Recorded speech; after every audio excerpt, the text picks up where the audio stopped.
오늘 은혜 받으실 하나님 말씀은 누가복음 1장 48절에서 49절까지의 말씀입니다. 누가복음 1장 48절에서 49절 말씀을 다 함께 봉독하겠습니다. 그의 여종의 비참함을 돌보셨음이라. 보라, 이제 후로는 만세 나를 복이 있다 일컬으리로다. 능하신 이가 큰 일을 내게 행하셨으니 그 이름이 거룩하시며. 아멘. 우리 잡디 사람과 함께 인사하겠습니다. 메리 크리스마스.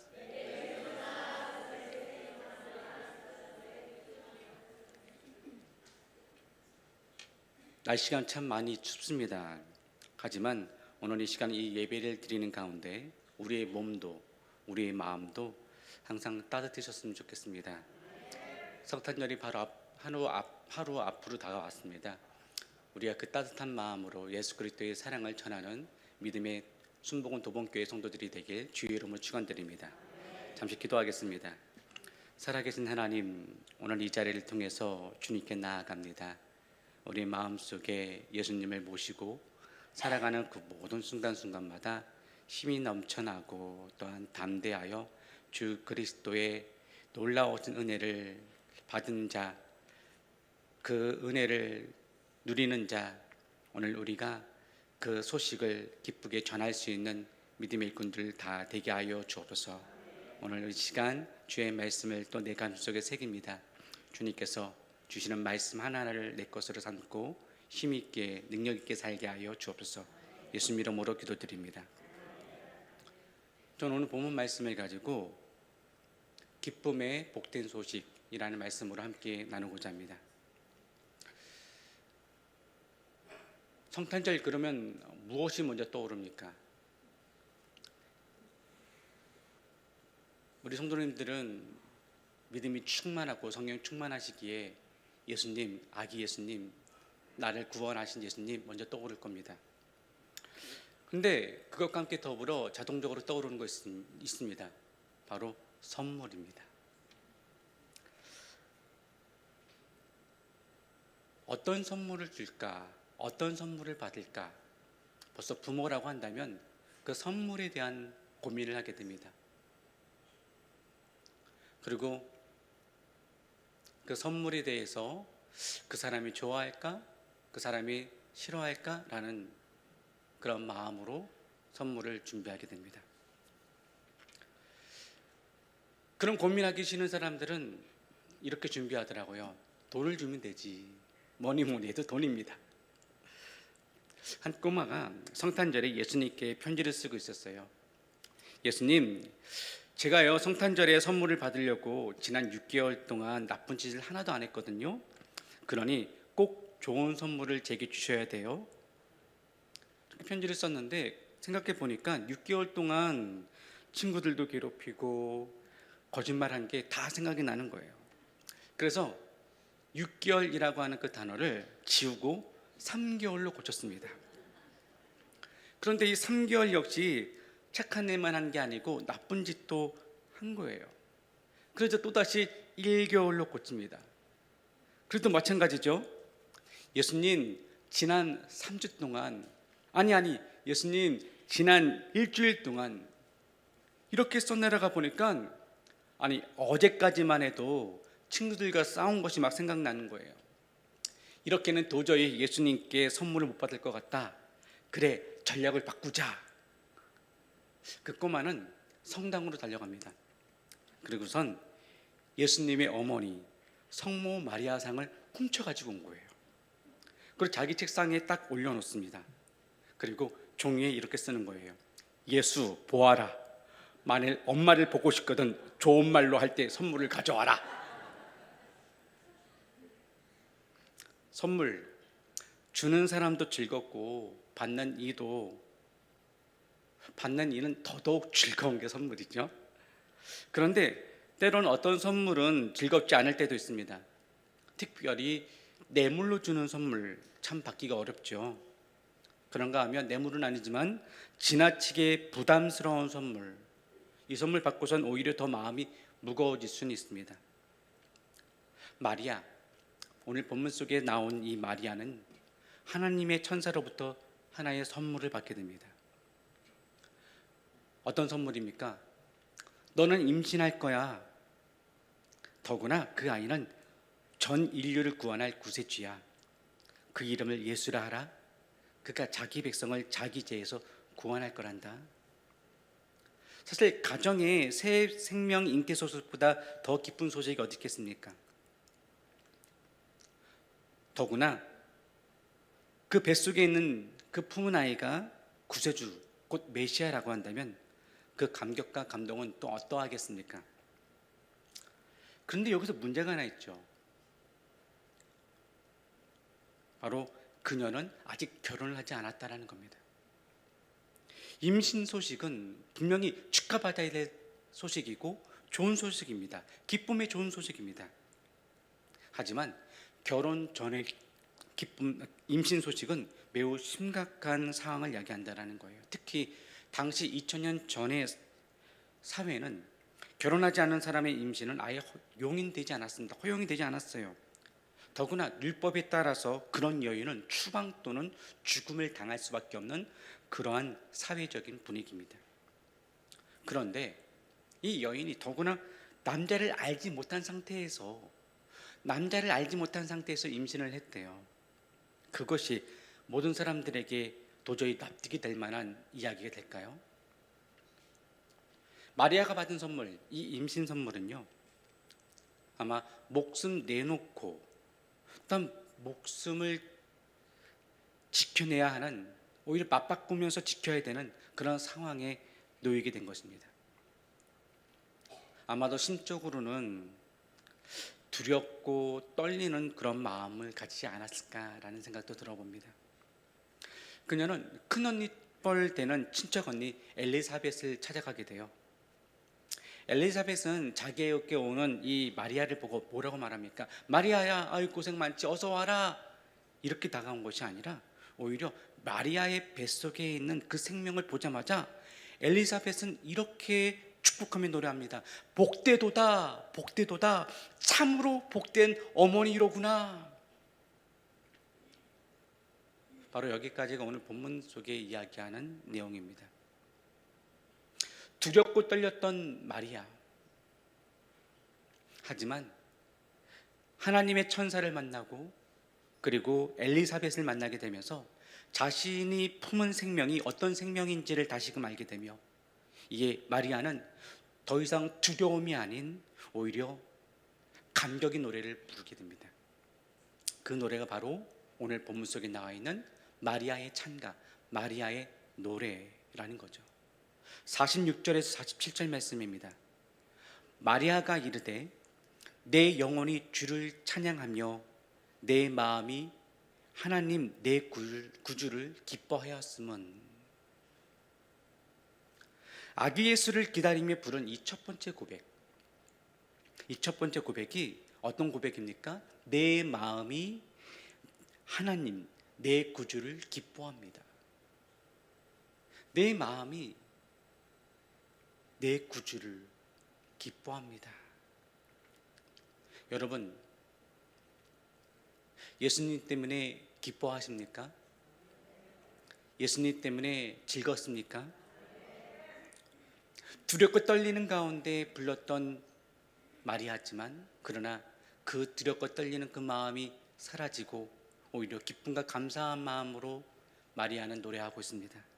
오늘 이 노래가 우리의 노래가 되어서 내 마음 하나님 내 구주를 기뻐합니다.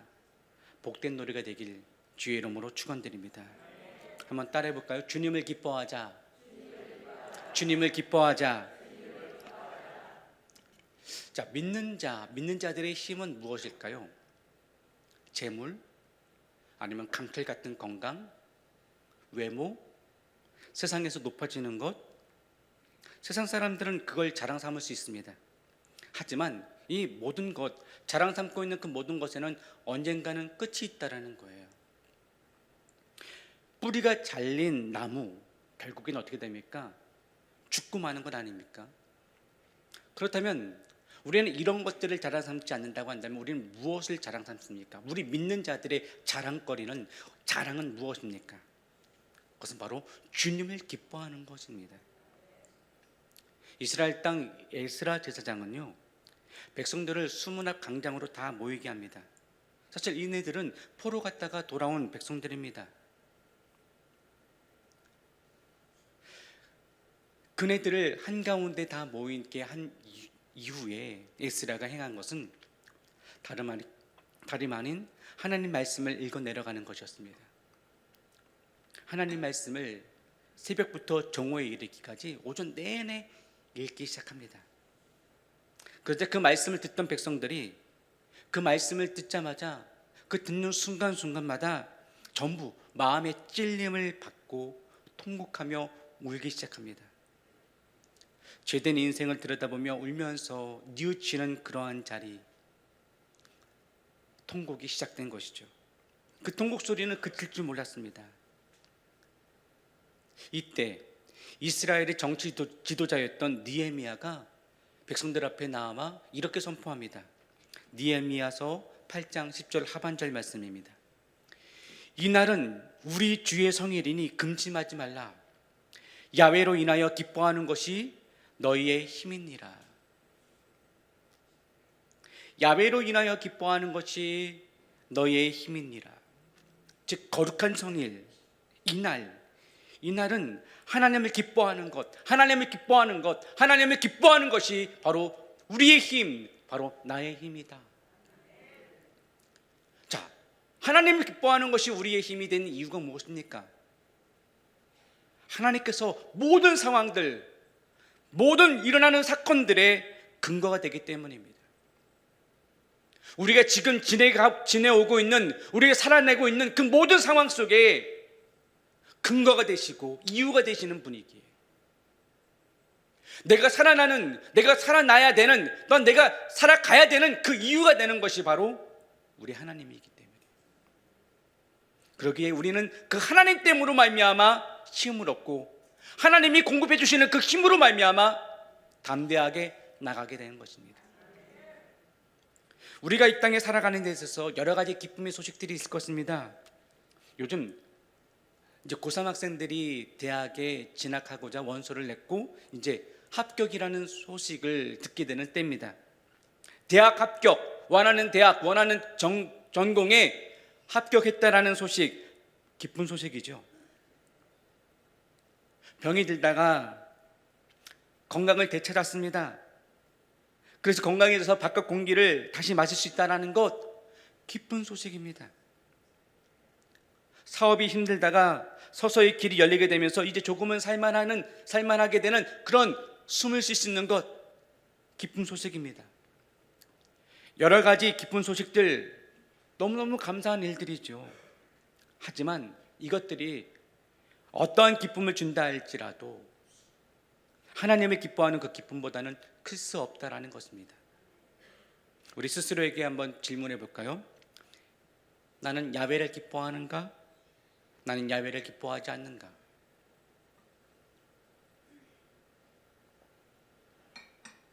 나는 하나님을 기뻐하는가? 나는 하나님을 기뻐하지 않는가?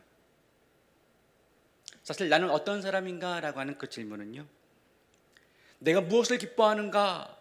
라는 것과 동일하다고 볼 수 있습니다.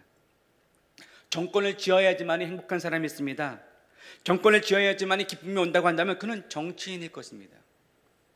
술병을 지어야만 기쁨이 온다고 한다면 그 사람은 알코올 중독자일 것입니다.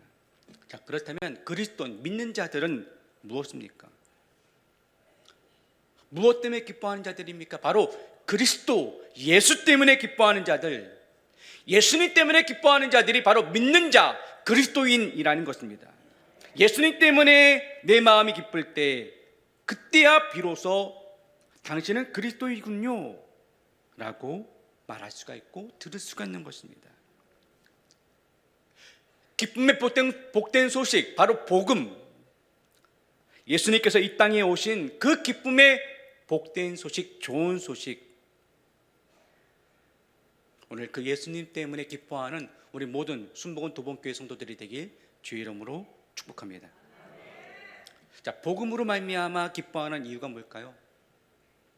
두 가지를 살펴본다면, 첫 번째는 돌봐주시는 하나님, 나를 돌봐주신 하나님. 48절에 이렇게 말하고 있습니다. 그의 여종의 비천함을 들보셨음이니라. 보라, 이제 후로는 만세의 날을 복이 있다 일거르리로다. 자, 마리아가 기뻐했던 이유가 무엇입니까? 하나님께서 나의 비천함을 돌보아 주셨다. 나의 비천함을 돌보아 주셨기 때문이다 라고 말합니다. 마찬가지죠. 우리도 왜 기뻐합니까? 우리가 아무리 큰 업적을 이루고 살고 있다 한들 결국은 죽음과 함께 모두 사라지는 그 허무한 가운데 사는 존재일 뿐입니다. 하지만 그런 허무한 존재, 그런 나를 그냥 내버려 두지 아니하시고 오히려 나에게 찾아와 나를 당신의 예수님의 하나님의 자녀로 삼으셨고 뿐만 아니라 영생까지도 허락하셨습니다. 그러면서 우리를 돌봐주고 계신다라는 거예요. 주님, 저는 참으로 비천한 자, 낮은 자, 보잘것없는 자였습니다. 그런데 나를 돌봐주시니 감사합니다. 하나님, 나는 죄인입니다. 그러나 하나님의 은혜로 내가 하나님의 자녀가 되었습니다. 감사합니다. 이렇게 고백하는 이들이 많은 곳, 그런 이들이 모인 이 자리가 바로 무엇입니까? 교회인 것입니다. 하나님의 돌봄 속에 살아가는 사람들, 그 사람들이 모인 공동체가 바로 교회인 것입니다.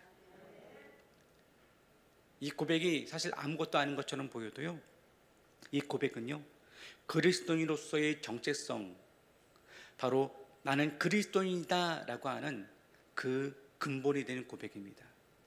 나는 참으로 비천한 자였습니다. 하지만 주님이 나를 돌봐주고 계시니 감사합니다. 나는 죄인입니다. 하지만 그런 나를 하나님의 자녀 삼으셨고 영생을 허락하여 주시니 참으로 감사합니다. 죄라는 문제를 다루는 곳이 있다고 하는 교회 말고 또 다른 곳이 있습니다. 바로 교도소예요. 교도소. 죄라는 똑같은 문제를 가지고 어떻게 말하냐에 따라서 교회가 될 수도 있고 교도소가 될 수 있다는 것입니다. 교도소의 수감자들은 대부분 이렇게 말합니다. 나는 여기 들어올 때에 죄를 지었기에 수감되었다. 내가 어떠한 죄를 졌기 때문에 내가 이곳에 수감되었다. 이렇게 말하지 않습니다. 오히려 세상 천지를 다 봐라. 그런 일 저지르는 사람들 투성이다. 그런데 나는 돈도 없고 나만 배경도 없고 나만 재수 없어서 내가 여기 끌려온 거야. 교도소 밖에는 나보다 더 나쁜 사람들이 살고 있다. 그래도 나는 그나마 그 사람들보다 착한 사람이야. 이렇게 말하는 사람들이 모인 곳이 교도소라는 거예요. 자기 죄가 있음에도 그 죄를 뉘우치지 않습니다. 오히려 나는 억울하다. 내가 조금 돈만 더 있었어도, 내가 조금 배경만 더 좋았어도 내가 여기 안 오는 건데. 자기 자신이 벌여놓은 그 죄의 문제에 대해서는 전혀 아랑곳 없이 오히려 남 핑계만 대고 있습니다. 그것이 바로 어떤 곳이냐고요? 교도소라는 거예요. 반면 교회는 어떻습니까? 교회는 다르죠. 죄의 문제에 대해서 다룰 때에 다른 사람의 잘못인데 내가 재수 없어서 내가 여기 있다 이렇게 말하는 것이 아니라 오히려 이렇게 고백합니다. 나는 죄인입니다. 내가 죄인입니다. 거룩하고 성스러운 이 자리에 지금 내가 하나님의 자녀로 서 있는 나, 본래는 나는 죄인이었습니다. 그렇게 고백하며 나가는 이들이 모인 자리가 바로 이 교회인 것이죠. 다시 말해 우리가 이 복된 자리에 앉아 있게 된 것은 내가 무언가 노력했기 때문에, 내가 어떤 착한 일을 했기 때문에, 그런 대로 내가 괜찮게 살고 있기 때문에, 남들보다 좀 쓸만해서 남들보다 조금 더 잘 나가니까 하나님께서 나를 이 자리에 불러주신 것이 아니라는 것입니다. 우리 도봉교회 선한 영향력을 많이 하는 교회로서 소문났습니다. 그런 교회에 매주마다 2,000여 명 다 이곳에 모여서 예배를 드립니다. 그렇다고 이곳에 모여있는 사람들 1등부터 2,000명까지 착한 사람만 다 뽑아가지고 여기 데려다 앉은 사람들입니까? 도봉구에 있는 수많은 사람들 가운데 1등부터 2,000명 가장 착한 사람들만 모아놓은 곳이 바로 이 자리입니까? 그럼 여러분들은 그 2,000명 안에 포함된 사람입니까?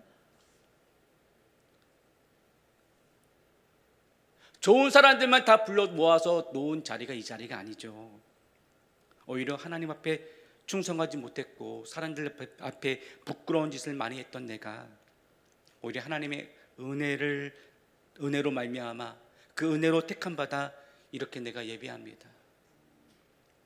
구원받을 수 없는 내게 십자가의 은혜를 부어 주셔서 나를 구원해 주셨습니다.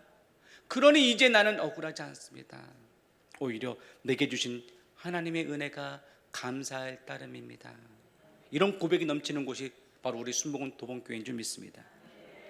교도소, 억울함이 넘치는 곳이 바로 교도소라고 한다면 순복음 교회, 도봉교회, 감사함이 넘치는 곳, 하나님의 은혜에 감사하는 자리, 하나님의 은혜에 고백하는 자리, 그 자리가 바로 우리의 공동체인 줄 믿습니다. 사실 가정도 마찬가지죠. 우리가 어떠한 태도를 갖느냐에 따라서 순식간에 그 자리는 교도소가 될 수도 있고요, 또 순식간에 천국이 될 수도 있습니다. 자, 교도소로 만드는 대화가 무엇입니까? 아이고, 내가 미쳤지. 내가 저런 인간을 만나서 내가 이 모양 이 꼴로 산다. 내가 당신 같은 사람 만나가지고 내가 이렇게 억울하다. 남의 집 사람은 저런데, 남의 집 아내는 저런데 하면서 비교하면서 억울하다, 억울하다, 분통하다, 분통하다 이렇게 말하는 순간 내가 아무리 황실 같은 기아집, 의리의리한 기아집 같은 곳에 산다 할지라도 이렇게 억울함을, 분통함을 내뱉는 그 순간, 그 자리는 그 즉시 교도소가 되고 만다라는 거예요. 사실 누구든지 살다 보면 채워지지 않는 부분들이 있습니다. 그렇다고 그럴 때마다 억울한 감정으로 매일매일 내가 붙잡혀 있는 순간 스스로가 교도소에 갇혀 있는 꼴이 되고 마는 거예요. 반면 교도소 같은 이 가정을 천국으로 만드는 말이 있습니다. 여보, 나 같은 사람과 살아줘서 너무 고마워. 나같이 부족한 사람과 살아줘서 너무 고마워. 이런 말과 태도는 사실 아무것도 아닌 것처럼 보여도 정말 우리가 가정을 위해서 또 나의 사랑하는 자녀를 위해서 살아갈 이유를 발견케 하는 그런 표현들이죠. 우리가 가까우면 가까울수록 지켜야 될 것이 있습니다. 가장 가까운 관계라고 한다면 남편과 아내의 관계요, 부모와 자녀의 관계죠. 그러나 가까우면 가까울수록 꼭 지켜야 될 것이 있습니다. 그것은 바로 예의를 지켜야 됩니다. 가깝기 때문에 무시해서는 안 됩니다. 가깝기 때문에, 가깝다는 이유 때문에 함부로 대해서는 안 됩니다. 오히려 깨지기 쉬운 관계가 바로 그 가까운 관계입니다. 가까운 관계일수록 더욱더 내가 지켜낼 것이 있다고 한다면 예의를 지켜내야 됩니다. 그러할 때에 상대방의 입장을 내 입장으로 생각해보고 나의 입장을 또한 상대방의 입장으로 같이 견주어 보면서 우리는 서로 돕고 이해하며 그 자리를 더욱더 천국으로 만들어 나갈 수 있는 자리로 세워나갈 수 있는 것이죠. 교회도 마찬가지입니다. 우리 공동체도 마찬가지입니다. 우리 성가대도 마찬가지입니다. 우리 모든 성도들 속해 있는 교구와 지역과 구역도 마찬가지입니다. 하나님께서 우리를 자녀로 삼으셨습니다. 자녀들로 모여있는 이 공동체, 이 안에서 우리는 지켜야 될 것이 있습니다. 서로에 대한 예의를 지켜야 됩니다. 내가 권사이기 때문에 지역장을 함부로 대할 것이 아니라, 내가 지역장이기 때문에 성도들을 함부로 대할 것이 아니라 오히려 더욱더 믿음의 식구로서 우리의 언행을 예의 있게 행하며 다가가길 바랍니다. 그럴 때 우리는 그 공동체가 살만 나는 공동체가 되는 것입니다. 왜냐? 그 중심에는 바로 우리 주 하나님께서 부어주신 사랑이 있고 나에게 베풀어 주신 은혜가 있기 때문에, 나는 그보다 조금 나은 사람이다가 아닙니다. 나는 똑같은 죄인입니다. 그 고백으로 모여있는 이 자리이기에 우리는 내가 기뻐하는 이유, 내가 이 땅을 살아가면서 힘이 주어지는 그 이유, 바로 예수님 때문에, 바로 나의 하나님 때문에. 그래서 나는 주님을 기뻐합니다. 그래서 나는 주님을 기뻐합니다. 왜 마리아가 기뻐합니까? 나는 본래 주님께 그런 사랑을 받을 만한 자격이 없는 여인입니다. 그러나 하나님 나를 사랑하시니 너무너무 감사합니다. 그러기에 내가 주님을 기뻐합니다. 자, 이제부터 우리가 나의 존재하는 이유를 누구로부터 찾느냐? 바로 주님으로부터 찾길 바랍니다. 그러할 때 주님 때문에 내가 있다, 주님 때문에 내가 존재한다, 주님 때문에 나는 하나님의 자녀가 되었다, 주님 때문에 나는 천국 백성이 되었다, 이렇게 주님으로부터 찾게 될 때에 우리에는 회복되는 것이 있습니다. 바로 거룩한 자존감.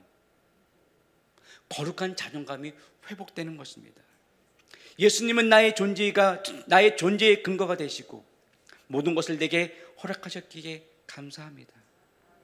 이제 그런 주님과 내가 함께하기에 나는 뭐든지 할 수 있습니다. 나는 뭐든지 넉넉하게 행할 수 있습니다. 이러한 마리아와 같이 이러한 찬양의 고백으로 말미암아 여러분들이 밟고 나가는 그 모든 땅들 가운데 담대하게 주님께서 부어주신 그 기쁨으로 가득 넘쳐나는 축복의 자리가 되길 예수 이름으로 축원드립니다. 두 번째, 내가 기뻐하는 이유, 마리아가 기뻐하는 이유, 내게 큰 일을 행하신 하나님 때문에 나는 기뻐합니다. 49절에서 50절 말씀입니다. 능하신 이가 큰 일을 내게 행하셨으니 그 이름이 거룩하시며 긍휼하심이 두려워하는 자에게 대대에 이르는도다. 자, 여기서 마리아가 기뻐하는 그 이유에 대해서, 그 근거에 대해서 이야기합니다. 하나님께서 내게 큰 일을 행하셨다. 하나님께서 내게 큰 일을 행하신다. 자, 비천한 가운데 찾아와 그냥 위로해 주는 것으로 끝나지 않습니다. 오히려 비천함 속에서 그런 나에게 큰 일을 행하고 계신다라는 거예요. 하나님은 어떤 하나님입니까? 우리 하나님은 전능하신 하나님이십니다. 엘샤다이, 전능하신 하나님. 자, 그 하나님께서 99세 된 아브라함에게 찾아와서 이렇게 말을 합니다. 창세기 17장 1절 말씀입니다. 아브라함이 99세 때에 야훼께서 아브라함에게 나타나서 그에게 이르시되 나는 전능한 하나님이라 너는 내 앞에서 행하여 완전하라. 하나님께서는 스스로를 나는 전능한 하나님이다 라고 그렇게 말씀하십니다. 야곱에게는 어떻게 말합니까? 야곱에게는 속이는 자라고 하는 그 이름 대신에 너는 야곱이라 부르지 말고 이스라엘이라, 너는 앞으로 이스라엘이라 부릴 것이다 라고 하는 새로운 이름을 부여해 주십니다. 이는 전적으로 사기꾼 야곱을 영적 이스라엘로 만드시는 하나님의 위대하신, 하나님의 전능하신 때문이죠.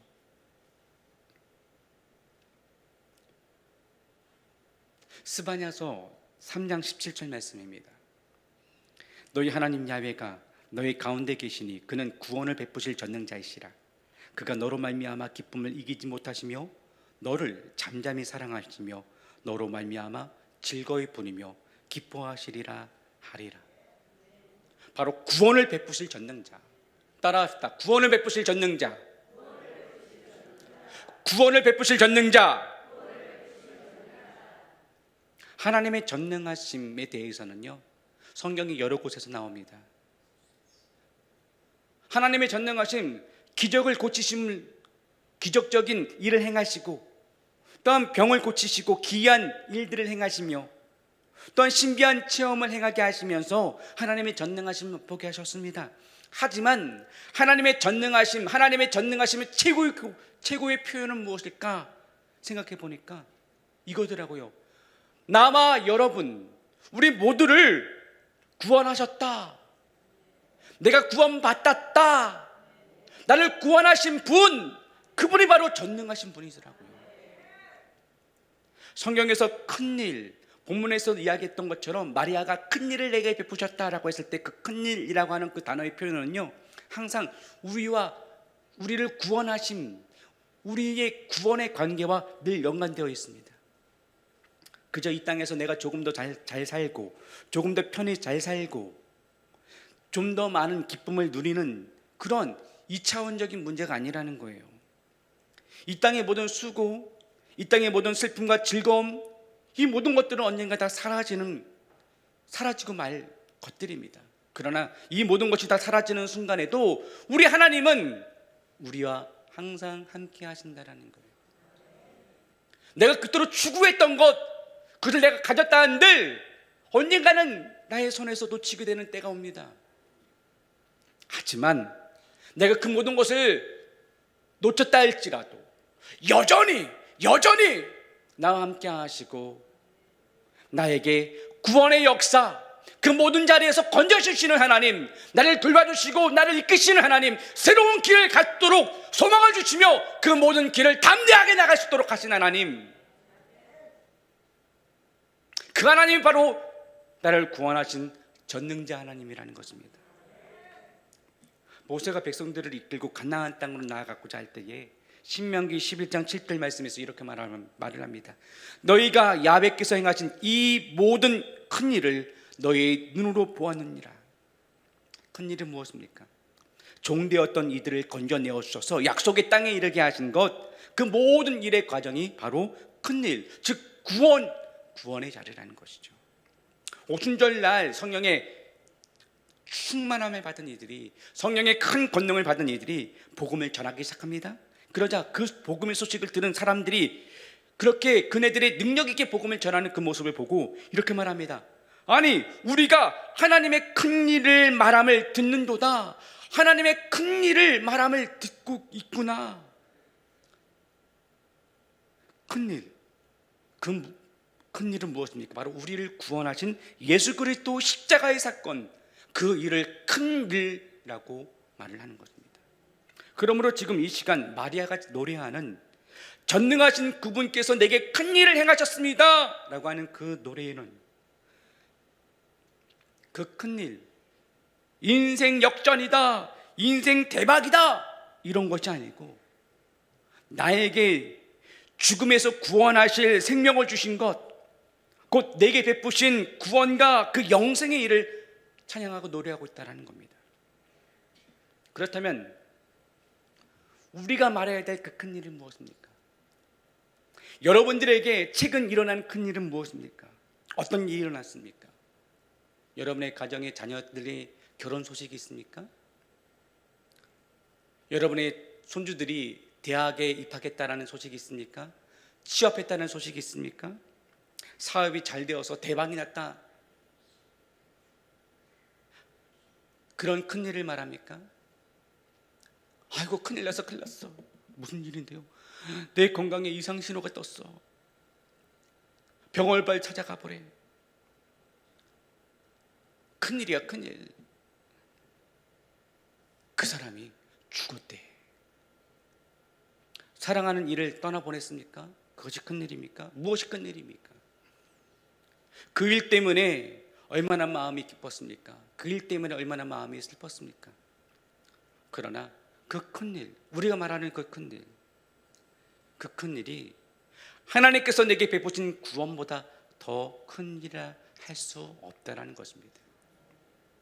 내게 베푼 구원의 큰일, 그저 이 일은 과거에 일어난 일이 아닙니다.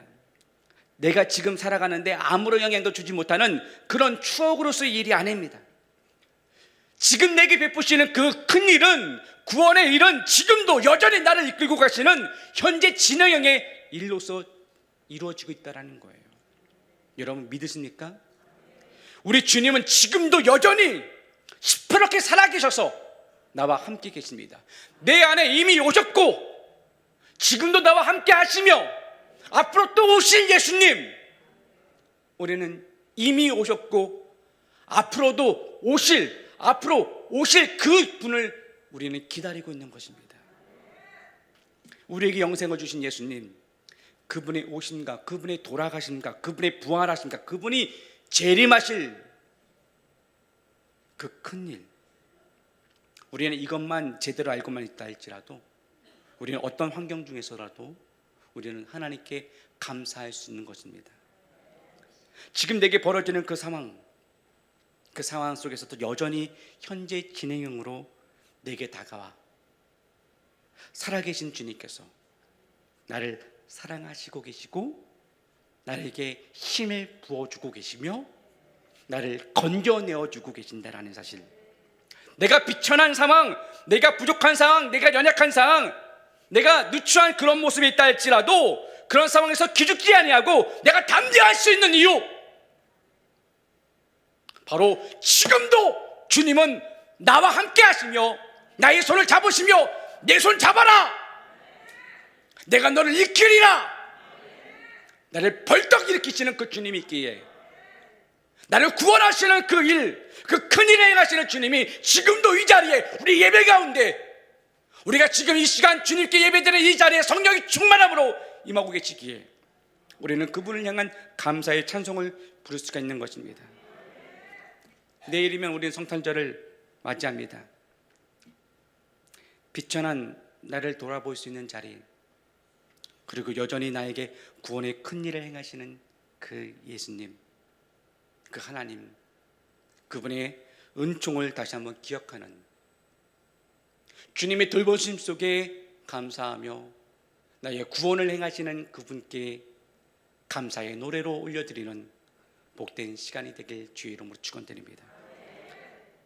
그러게 우리 모두는 우리가 있는 자리에서, 우리가 살아가는 그 모든 자리에서 일어나 주님을 노래하길 원합니다. 내 영혼이 주님을 찬양합니다. 내가 주님을 기뻐합니다. 비천한 나를 돌봐주셨으니 감사합니다. 전능하신 하나님께서 내게 구원을 베풀어 주셨으니 감사, 그저 감사, 그저 감사합니다. 하나님은 어제나 오늘이나 내일이나 언제나 동일하신 분으로서 나에게 자비하시고 나에게 은혜를 부어주시는 사랑으로 풍성한 나의 하나님, 나의 목자가 되십니다. 오늘 이처럼 하나님의 영광을 찬양하며 예수님을 맞이하는 축복의 한 주간, 특별히 성탄절을 앞두고 있는 우리가 과연 내 자녀들이 나에게 어떤 선물을 줄까? 이것만 생각하지 말고, 뭐니 해도 뭐니가 최고지, 이렇게 생각하지 말고 그 어떤 것도 비교할 수 없는 가장 좋은 선물을 주신 우리 하나님께 감사하며 나가는 귀한 우리 순복음 도봉교회 모든 성도들이 되길 주의 이름으로 축원드립니다. 우리 한번 옆사람과 인사할까요? 예수님을 기쁘게 맞이합니다. 메리 크리스마스.